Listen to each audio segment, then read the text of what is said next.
Deməli, ümumiyyətlə əməliyyat sistemi yükləndikdən sonra açılan bu pəncərə iş masası adlanır. Buna da deyirlər desktop. Rus dilində də rабочий oldu. İş masasında olan bax bu fayllar var. Bunların sadəcə ingilis dilində adı icon gedir. Yəni ikon deyirik buna. Bu hissələrə ingiliscə belə yazır, ikonlar. Rus dilində znak deyirlər. Bizim dildə də piktoqram və ya nişan deyirlər. Yəni bu Word-ün piktoqramıdır, bu Adobe Reader-ın, Acrobat Reader-ın, bu qovluğundur, belə. Yəni bunlar hamısı znakdır. Və iş masasının aşağısında olan hissə də adlanır taskbar. Taskbar nədir? Məsələlər paneli, yəni tapışlar paneldir. Taskbarda birinci yerləşir Start. Starta deyirlər sistemin baş menüsü. Sistemin baş menüsü mouse'un sol düyməsindən basanda açılır. Ctrl Escape basanda da açılır və Windows'un bu işarənin öz düyməsi var klaviaturada. Win düyməsini basanda da açılır. Və burada əsas Power'da 3 dənə əməliyyat var. Asandır. Shutdown söndürmək, restart yenidən yükləmək, silib də yox rejimidir. Yəni ekran sönür, hər şey işlək vəziyyətdə qalır.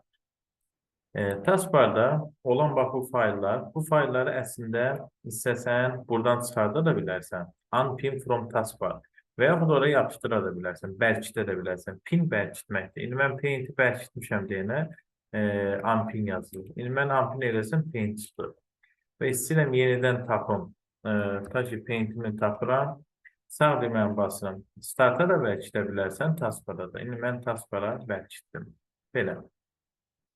Taskbarın ümumiyyətlə hər bir hissədə sağ düyməni basanda açılan menüyə də kontekst menü deyirlər. Yəni bu sistemin baş menüsü adlanır Start. 2 dənə menü var. Biri baş menü, bir də var kontekst menü. Kontekst menü ikinci hissədə daha geniş danışılacaq. Kontekst menü boş ekranda basırsansa sağ düyməni olur ekranın kontekst menüsü. Qovluğun üzərində basanda qovluğun kontekst menüsü, Word-ün sənədin üzərində basanda bu Word sənədinin konteksti və yaxud taskbarın kontekst menüsü deyəndə taskbarın üzərində basılır. Yəni hər yerdə sağ düyməni basanda həmin yeri kontekst menüsü açılır. Burada birinci gəlim alətlərdə search. Search asandır, bu axtarışdır. Onu istəsəz hidden eləyib gizlədə də bilərsiniz və istəsəz göstərə də bilərsiniz belə. İkinci əmr news and interest, yəni müxtəlif xəbərlərdir, maraqlardır. Onları göstərir burada gördüyün kimi. Və məsləhətdir onu həmişə deaktiv edin. Xoşa gəlməz xəbərlər zadlar çıxın. Ona görə həmişə deaktiv edin onu. Sonra show Cortana button. Cortana nədir? Bu iPhone-larda zadda var Siri proqramı, yəni səsli axtarış sistemləridir. Znakı da budur. Bunun klaviaturadan əmri Win Cortana baş hərfi, yəni WinZ-dir. Bu dəqiqə WinZ-ni bastım, bu çıxdı. Yəni testdə birdən znakı düşər ki, bu hansı proqrama məxsusdur? Cortana. Bunu da ləğv eləyək. Gəldik Task View Button. Biraz bu znakı sətindir. Task View Button düyməsi bax budur. Gördüyünüz kimi burada pəncərələr şəkli var. 2 dənə pəncərə. Bu aktiv pəncərələri ekranda göstərmək üçündür. Bir dəfə basanda görsənir. Bax, hansının hissəsi belə keçə bilərsiniz. Və yaxud bir dəfə bassaq, neyini? Yox. Yəni, bu aktiv pəncərələri göstərir və yaxud göstərməmək üçün nəzərdə tutulur. Ancaq ingilis adı Task View Button düyməsidir. Yəni, ekrandakı aktiv pəncərələrlə bağlı işləri görür. Task View Button. People asandır. People adam işarəsi deyirlər görən kimi. Bu əsasən Skype nəzərdən danışanda telefon kontaktından istifadə eləmək üçün nəzərdə tutulur. People işarəsi Windows'da belə də lazımdır. Sonra Windows Ink Workspace. Bu ink sözünün znakı necə yazı saxlayır? Ink hər yerdə keçəcək. Word-də də ink rus dilində çernildir. Bizim mürəkkəbdir. Yəni bu qələmin içindəkilər çernildir. Ink. Ona görə heç olmasa sual verəndə ki, aşağıdakı znaklarda hansı Windows Ink Workspace-dir, onda da bu karanda işarəsi götürsən. Desən nədir? Bu aktiv pəncərənin şəklini çəkmək üçün nəzərdə tutulur. Belə çəkib, hər hansı burada müəyyən işlər görmək üçündür. Belə də, neysə. Yəni, Task View Button düyməsi də, daha doğrusu Ink Workspace düyməsi də qələm işarəsidir. Testə götürün. Və bir də var touch keyboard button. Yəni keyboard da klaviatura deməkdir. Ta ki burada nəsə yazıram, klaviatura, sensor klaviaturadır. Elə ki ekranı aktivləşdirəm. Burada başlayıram nəsə işlər görməyə. Belə. Sonra burada nə eləyək? Burada əməliyyatlar var. Kaskad window, Windows stack'dir, site by site'dir. Stack'd site by site biraz bir-birinə oxşuyur. Belə eləyək. Birinci çoxlu sənədləri açsaq, ondan sonra göstərək. Stack'd sənəddə belə balacadır. Alt-alta hamısını nizamlayır. Balaca. Belə. İndi kaskadı amma soruşa bilər bizdən. Kaskad bax bu şəkildədir. Yəni bu ikisinin üçlərindən ancaq bunu şəkil kimi soruşa bilərsən ki, aşağıdakı pəncərələrin quruluşu hansı formadadır? Kaskad window ingilis nədir? Bizim də pillevaridir. Belə bir şeydir. Yenə deyirəm, side by side o bir stack-də oxşuyur deyənə soruşa bilmir. Amma bunu soruşa bilər. Görsən stack-də də indi. Bunu soruşa bilər belə. Bir də show desktop nə deməkdir? Deyir ekranı gör. Bir də basanda deyir aktiv pəncərələr gör. Bunu taskbarın ən sağında balaca bir hissə var. Oradan da eləmək olur. Bax burada. Yəni show desktop ekranı gör və ya ekrandakı aktiv pəncərələri təzədən ekrana yığ. Və sonuncu olaraq burada var Task Manager. Task Manager nədir? Aktiv hər hansı bir proqramın donanda onu rahat bağlamaq üçün istifadə olunur. Və mən 50 dəfə demişəm, düşən sualdır və son dövlət qullu imtahanı aprelin 30-una yenə saldılar. Və mən təbii ki, dərslə yanaşı 2 səhifəlik PDF-im də vardı, onu da atıram. Bax, vacib əmrlər onsa burada yazmışam və yenə də bu səhifədən düşdü. Bax, bu sual. Tapşılan pəncərəsini açmaq üçün Ctrl-Shift-Escape-i basıram. Bax, yəni buradan da aça bilərsən. Bayaq dediyim kimi buradan da basanda açılır. İndi məsələ odur ki, tutaq ki mən Paint-i açmışam, onu nə qədər ilə bağlaya bilmirəm. Alt F4 bağlamaq deyəm, Alt F4 də işə yaramır. Onda Touch Button pəncərəsindən, daha doğrusu Touch Manager pəncərəsindən istifadə edirəm. Bu pəncərə nədir? Bütün aktiv sənədlərin siyahısı buradadır. Nə idi mənə problem yaradan? Paint. Bax, End task basıram, problemsiz bağlandı. Task button düyməsi budur. Orijinal da əmri budur. Bunu Ctrl-Alt-Delete-dən də eləmək olur. Amma Ctrl-Alt-Delete-də gördüyünüz kimi çoxlu əməliyyat var. Gərək Ctrl-Alt-Delete-i bax basıram. Gərək orada Task Manager-i seçəsən. Təbii ki, ikisi də eyni anda variantda olmur. Bu da bir dənə də onu deyim ki, burada yazılı bir log taskbar. Taskbarı kilitlə. Deyəcəksən mənim o nəyə lazım, ondan nə eləyə bilərik? Taskbarı, bax burada location-ı var. Adətən bottom, aşağıda olur. İstəsən solda, istəsən yuxarıda, istəsən daha doğrusu solda left, yuxarıda top, sağda right və aşağıda yerləşdirə bilərsən. Amma desək ki, adətən harada olur? Pəncərənin aşağısında. Və bu deməkdir. Yəni, belə eləyəndə da yer dəyişmə olmur, kilitlənir. Bu taskbarı gizlətməkdir, hiddendir. Bu sizə aiddir, tablet modudur. Yəni, hər hansı planşet taxanda istifadə olunur, belə işin olunur. Bir də ki, taskbarı biraz kiçil, bu deməkdir. Bir də ekranda, nasıl deyirdim yanım, ekranda bu belə göstərim, 5 dənə əsas obyekt var. Onu bilməz. Bax, bu 5 dənədir. Bunlar gedir kompüter. Kompüter PC-də. PC nə deməkdir? Personal kompüterdir. Sonra gedir users file. Users file-də bu da erişən yazılan istifadəsi faylı. Rascal bin bu zibil qutusu kartinka. Control panel idarə etmə paneldir. Control panelimiz. Hə, o da buradadır, görmürəm onu. Və bir də təbii ki, network. Network də budur, şəbəkə. Bunların 5 dənəsinin içində yalnız 4-ünün znakını dəyişə bilərsiniz. Mən özüm network-ü girib dəyişdirəm. Znakını dəyişmək nə? Change item'dır, məsələn, başqa bir znak bu. OK basıram. Yeni artıq network-ün znakı dəyişdir. Amma bir dənə kontrol panelin znakını dəyişmək olmaz. Belə. İndi aktiv pəncərələrlə işləmək üçün ayrı interfeyslər var, 4 dənə. Bunu bağlayaq. 4 tane ayrı interface var. Oraya aslında yakın bağladım. Bu bayağı açtıqlarımdır. İndi istifadə elədiyim elə danışacağımın bir növüdür. 4 tane ayrı interface var. 1. Ayrı peak. 2. Ayrı shape. 3. Ayrı snap. 4. Ayrı flip. Ayrı peak klaviaturası Win plus D'dir. Ne demektir bu? Mesela ekranda bak çoxlu aktif sənədlər var. Yəni mən dəhşət dərəcədə çox istifadə eləməyən xoşladığım bir sual, lap başqa pəncərələrdə olsun, hamısı olsun. İndi məsələ nədən ibarətdir? İndi mən istəyirəm ki, mənim bu document 5 sənədim ekranda qalsın, qalan hamısı taskbara yığılsın və onda daha doğrusu o şekli bunu deyim. Ayrı peki birinci deyim.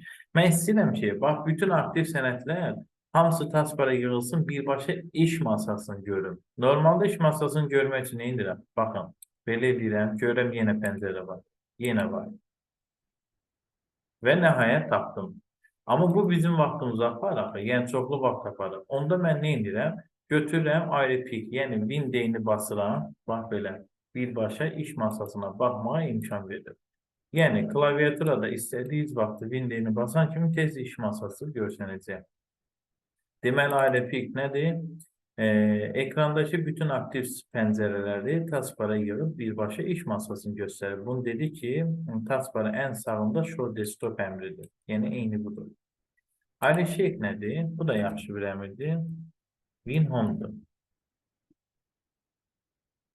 Ayrı şeydə də yenə pəncərələr dolduraq bura ki, bizə mane olsun hamısı.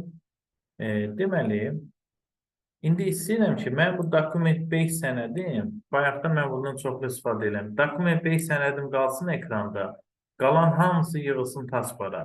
Onda nə edirəm? Götürürəm bir dənə belə sirkələyirəm. Sirkələmək şey sirkələmək deməkdir. Yəni, bir dəfə də geri eləyəndə qayıdır öz yerinə. Bəs bunu sirkələmədən klaviaturadan nə eləyə bilərik? Win Home düyməsini basıram. Gördünüz? Yəni Win Home düyməsi nə deməkdir? Aktiv pəncərəni saxlayır. Yəni kursorun olduğu sənəd hansıdır? Dokument. Bu saxlayır. Qalan sənədlər hamısı taskbara yığılır. Bağlanmır, yığılır taskbara. Bu da ayrı şeydir. Bunun ikisində mənim də xoşum gəlir. Ayrı sinef nədir? Tutmaq, yapışmaq deməkdir. Belə bir əmrdir. Çox da yəni yaxşı bir əmrdir. Deyir pəncərəni tutub, bax, sol düyməni aparıram ekran soluna. Onda həmin pəncərə ekran düz sol yarısında açılacaq. Qalanları sağa yığılır. Tutub deyir sağa aparıb da sağda açılır. Qalanlar sola yığılır. Aşağı aparanda heç nə olmur. Bax. Amma yuxarı aparanda o pəncərə necə açılacaq? Tam şəkildə açılacaq. Mən nəyə görə deyirəm? İndi pəncərəni tam şəkildə açmaq üçün kim deyir bunu tutub belə aparam bura? Yəni biz özümüz hamımız necə eləyirik? Ya maximize var burada, basırıq keçəcək. Ya da bir ki mouse'un sol düyməsini klikləyəndə 2 dəfə yenə olur. 2 dəfə. Yəni bu da snap'in konkret bir əmri yoxdur. Win oxlarla eləmək olur. Yəni konkret bir deyil. Məsələn, win sağa oxu bastım, sağ tərəfdədir. Sola ox, ortada belə dayandı, təzim bir dənə sola ox, yuxarı ox eləyəndə belə, yəni tam bir funksiyası yoxdur. Amma win oxlarla hərəkət elətdirməyə olar pəncərəni. Ona görə Lordu dildə belə deyə bilərəm, konkret win oxlar, amma konkret bir əmri yoxdur. Flip'in 2D funksiyası var, buna deyirlər altta. Bir də 3D funksiyası var. Buna deyirlər WinTab. Belə. Altta WinTab ümumiyyətlə nə deməkdir? Ümumi eyni şeydir. Flip'in funksiyalarıdır. Yəni aktiv pəncərələri birindən digərinə keçmək üçündür. Yəni sən Paint-ə keçmək istəsən, nəyə lazımdır bu? Bir dənə belə bassın keçir də. Amma Flip o demək ki, indi alt tabı basıram. Altı basmışam. Bax, tabla belə istədiyim vaxt, istədiyim pəncərəyə keçə bilərəm. Məsələn, Paint-i istəyirəm, gələm bura, əlimi buraxıram. Biraz çox da yaxşı bir əmrdir. Yəni, xoşlamadığım bir əmrdir. Amma WinTab'da da eyni şeydir. WinTab biraz alt tabdan yaxşıdır. WinTab'ı bir dəfə basıb 51 seçə bilərsən. Artıq mouse'dan hansı istəyirsən, hansı pəncərə belə bir dəfə klikləyib aça bilərsən. Həmin WinTab düyməsi bayaq izah elədim. Bax bu tasvir button düyməsi var. Bax bundan eynidir. Bax belə də basanda olur və yaxud bax bunu basıram. WinTab'ı basıram bu dəqiqə. Yəni ikisi də eyni şeydir bu şəkildə. Bu da bizim ayrı interfeyslərimizdir. 4 dənə idi. Sonra bax yenə Windows'ini basım çünki iş masası mənə lazımdır. Və bir də yarlıq anlayışı var. Birinci hissədə oxuyacağınız yerdə. Yarlıq nədir? Yarlıq obyektə gedilən qısa yoldur. Yəni əsas da burada biraz özüm böyüdürəm ki, oxu görəsi. Əsas da burada başa düşməlisiniz ki, yarlıqda ox işarəsi mütləqdir. Yarlıq obyektə gedilən qısa yoldur. Obyektin özünü görürsün, location aşağıda yazılıb. Deyir ki, C diskinə, proqram faylinə, Adobe pakkasına, Acrobat Reader'ı get tap oradan. İndi biz də hər dəfə ora girmək məcburiyyətində deyil deyənə, nə eləmişik? Ekranda onun qısa yolun yaratmışıq. Yarlığın yaddaşı simvolik 1 kilobaytdır. Yarlığı sildikdə obyektdə heç nə olmur. Obyekti sildikdə də yarlıq silinmir, silinməyini, amma diqqətli olun, işləmir. Bunu mən sizə göstərim. Yəni, ta ki, bu failin giriş shortcut nə deməkdir? Yarlıqın yaratdı. O demək deyil ki, yarlıqda olsa silsən, təbii ki, obyektdə heç nə olan deyil, obyekt səndən və açılacaq işləyəcək. Yəni, orada problem yoxdur. Belə. Amma mən bu bir daha yarlıqın yaratdı. Amma mən obyektin özünü silsəm, yarlıq yenə silinmir, sadəcə yarlıq işləməyəcək. Yəni, aktiv olmayacaq. Məsələ budur. Yarlığı hansı üsullarla yaratmaq olar? Tutaq ki, failin özünün üzərində sağ düyməni basıb, burada 2 dənədir. Bir, indi elədiyimiz screenshot-qa, bir də ümumiyyətlə yadınızda saxlayın ki, send-to failin sürətini çıxarandır. Amma bir dənə istisna var. Send-to yalnız desktop eləsən, yəni hər hansı faylı ekrana göndərsən, avtomatik mötərizəyə bax, screenshot-qa, yəni yarlığı yaranacaq. Görsən, o dəqiqə yarandı. Ona görə testlərdə send to flash disk yazsam götürməyəcəksiniz.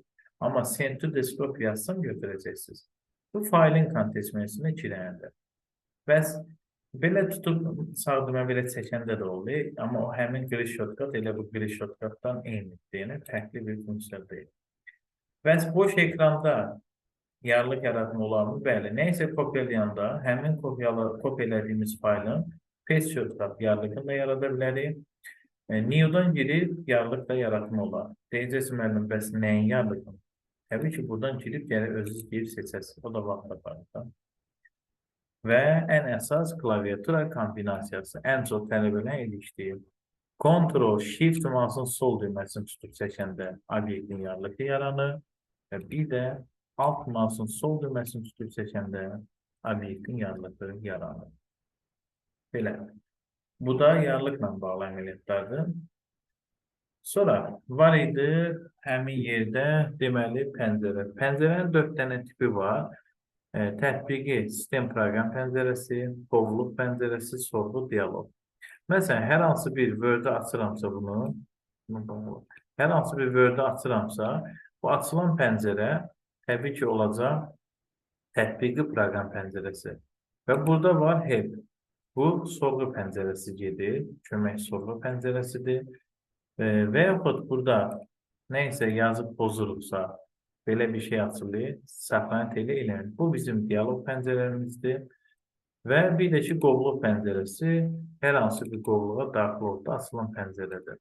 O təkcə bu sarı rəngdə olmuyor. Bunlar hamısı qovluq gedir onsuz da. Yəni, bu da qovluq pəncərəsi adlanır. Çünki bunlar özü gedir sistem qovluqları, bu 5 dənə. Bu gedir bizim istifadəçi qovluğumuz gedir. Yəni, var arxiv qovluqları. Yəni, ona görə bunlar da hamısı qovluq gedir. Yəni, bunu da basanda qovluq pəncərəsi açılır. Yəni, orada belə bir şeydir. Sonra bir də ki, Windows'un özündə proqram təminatına keçdiyimiz bəzi şeyləri, bu klaviatura kombinasiyalardır, vacib əmrləri əzbərləyəcəksiniz. Klaviatura keçdiyim şeyləri bir də təkrar qoymuşam ki, çünki bu bizim Windows'umuzda da əsas lazımdır, əzbərləməlisiniz. Və bir də burada var, Windows 10 əməliyyat sistemi texnologiyaları. Windows 10 əməliyyat sistemi texnologiya 3 dənədir. Drag and drop, plug and play, OLED texnologiyası. Drag and drop texnologiyası nədir? Biraz bunların üçün çətini budur. Mouse'un sol düyməsi vasitəsilə faylın yer dəyişməsi və sürətin çıxarılmasıdır. Faylın yer dəyişməsi necə həyata keçirilir? Məsələ nədir? Sən bunu götürüb, tutaq ki, gəlib kat eləyirsən, bunu elim sonra yazmam, kat eləyirsən, gəlirsən burada, paste eləyirsən. Başa düş ki, bu drag and drop deyil. Drag and drop ancaq mouse sol düyməsi ilə müəyyən əməliyyatdan tutub çəkməklə aparılan əməliyyatdır. Bax, mən bunun yerini dəyişirəm. Bax, mouse'un sol düyməni tutub atıramsa bura, bu drag and drop texnologiyasıdır.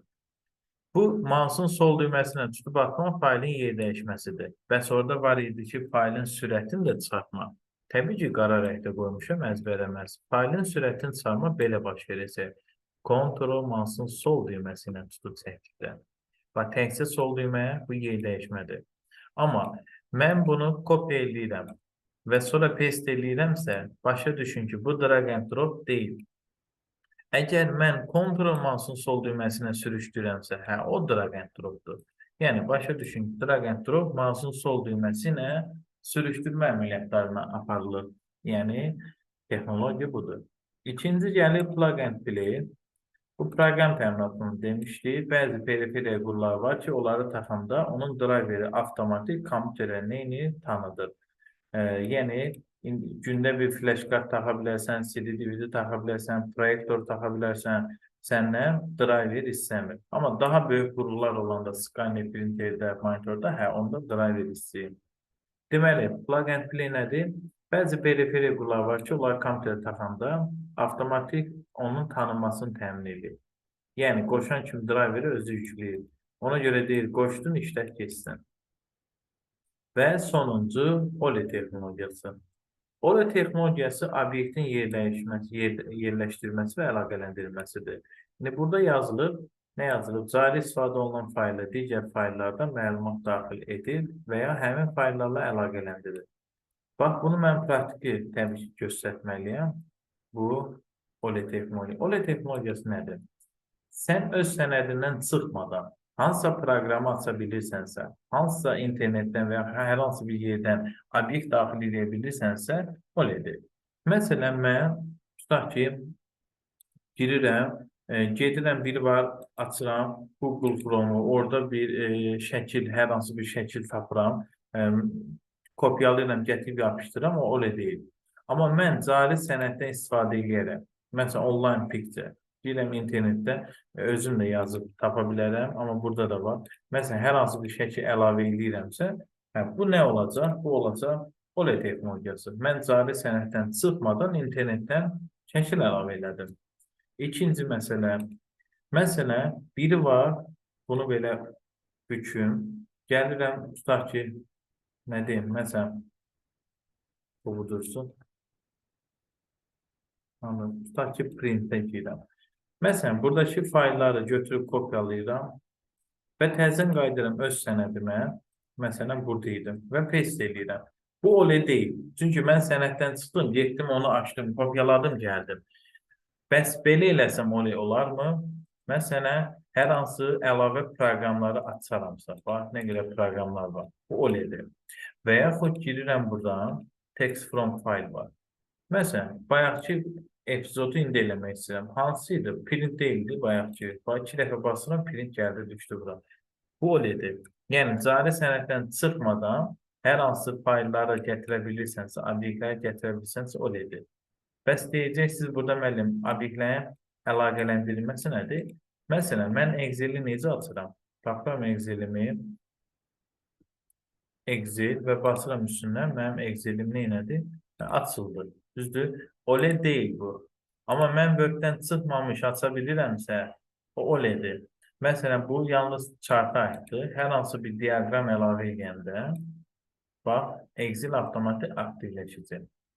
Bu formada. Məsələn, niyə OLED-dir? Bax, kateqoriya olan yerinə yazıram məntiq. Fikir verin. Aşağıda da nə oldu? Məntiq. Görsə Excel-ə yazıram, Word-ə əlaqələndirir. Məsələn, bura nəsə bir şey yazarım, düşürəm aşağı. Yəni məsələ də odur ki, obyektlərin bir-birinə əlaqələndirməsi bu OLE texnologiyası sayılır. Bu da belə. Bu da bizim OLE texnologiyamızdır. Belə. Bu qədər.